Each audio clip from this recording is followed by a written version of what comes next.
What's up, everybody? In today's video, we're going to be breaking down how this guy in 2000 pulled a 536 2K, what his technique was that he used to get there, or at least what I think it was, and as always, trying to break it down in a way and explain it in a way that you can understand and that you can implement into your stroke. If you're a beginner, if you're an amateur, if you're a master's rower, it's all relevant. It's just done at different standards at all levels. If you're new here, my name's Jack Burns. I'm the founder and head coach of Edge Rowing, where we work with busy professionals over the age of 40, getting them rowing to the best versions of themselves. We are very limited in how many people we can work with one-to-one, so we spend a good amount of our time making sure that we make good, free, helpful content that anybody can use. So if you like getting faster, rowing better, improving your mindset, training better, make sure that you subscribe to the channel. Anyways, Rob, he's a damn good single sculler as well. So he won the Sydney Olympics in 2000. He beat the famous, at least online, relatively famous, you're a bit of rowing nerd, Zeno Muller, as well, who had very nice technique. He's now an online coach as well. But yeah, Rob was someone who stood out because super strong, super powerful, but he also had really, really nice technique. But again, I want to focus a little bit more on the erg today. So Rob's first thing that jumps out for me with Rob is he is 6'8", and he is look at how far forward he rocks. He gets this as well, not by forcing it, not by lunging, not by bending his back. Of course, there is a bit of a bend in his back, but it's not dramatic. But again, someone who's 6'8", a lot of the time you see the taller rowers, they just sit a boat upright because they don't have to. They can hit the front of the cage without doing that.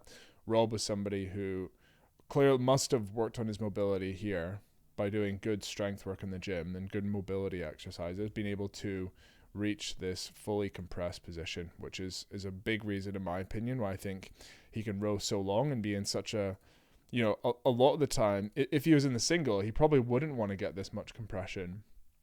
You don't want your shins in front of your feet, because when you drive back, it means that some of your weight's going to go up, and you're not going to be able to drive in that direction. But on the erg, that's fine. You can get away with it. But yeah, really nice rocked over position is the first thing. So generally his mobility, fantastic, 10 out of 10.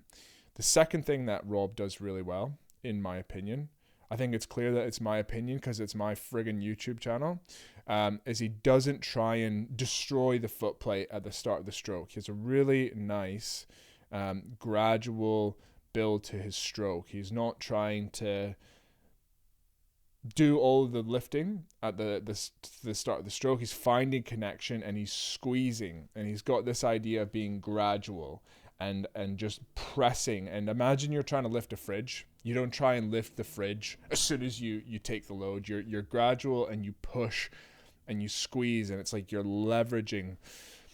What this does is it gave Rob more room to accelerate on the back and more time to have connection through the second half of the stroke here. Force equals mass times acceleration. If you do all your acceleration at the beginning of the stroke, you're not going to be able to accelerate in the second half, and you're going to lose force. So Rob, again, does this really, really well. He has a nice leg drive. And actually, it was Alan, one of our other coaches, who raised this point. He has quite a quiet finish, which when we say quiet, it just means he doesn't push as hard at the finish. He doesn't yank. He doesn't have a big hip snap. And maybe that is something, again, because he's quite tall. He doesn't need to, and he gets more of his force from that first half. Who knows? Maybe he played around with trying to be more aggressive with that acceleration and found it didn't work for him. But again, really nice length and really nice connection. Friggin' length of this guy's legs. Like my legs, I bet you, if it was me, my seat would probably get to here. I'd probably get to his knees. So man's got the genes, but he's also got technique. So that was the second thing. And then the third thing, I would say, honestly, pretty simple, is he's pretty rushed to get up the slide, and he rates pretty highly. My wife's just come in the door, so Tokyo's probably going to go mental. like if we look at how quickly he gets up the slide, he's pretty nippy here. Like I don't actually know what he's rating. And again, this is something I learned when I was getting into the GB team from another rower, that coaches are afraid to tell you. Is they say, coaches will say, you should just rock over and use rhythm and use power to get yourself up the slide, and don't pull yourself up the slide. I tried to use that for like 3-4 years, and I could never get above rate 29, rate 30. One rower, one of my competitors, I think he actually regretted telling me this, was like, mate, just pull yourself up the slide.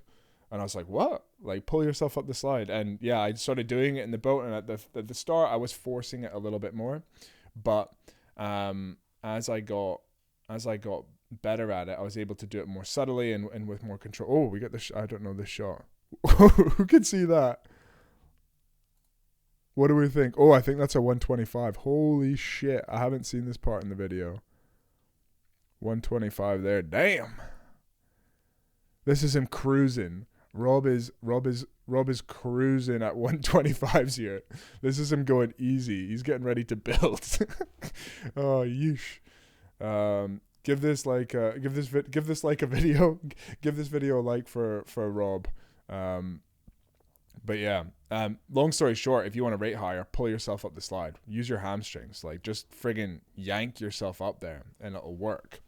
Just make sure that you stay still with the bodies. That's somewhere when people try and go forward quicker, they also let their body dip and their body go forward. So they lose that connection. But yeah, I just thought I'd make this video here. Alan shared it with me. I thought it'd be a cool little tech review. If there's any other footage of Rob on the erg, let me know. That would be awesome to see. But yeah. 3 things he does well. His mobility is fantastic. His leg drive and his connection at the front is really nice and sequenced and nice and gradual. And I think he moves very nimbly and very quickly for somebody who's 6'8", and for someone who is rowing so long. Look at somebody like Ollie Ziedler today, probably the same height roughly, but he's not able to get the length that Rob does because I don't think he's able to row as simply as Rob is. So anyways, cool. Like this video if you haven't already. I've recently added this plant to my desk because plants are good for your mental health, apparently. They make you relax, even though it's fake, but apparently it doesn't matter. So comment plant if you've made it this far. And yeah, all the best. Let me know if you like this video, you want any recommendations, blah, blah, blah. Okay, cheers.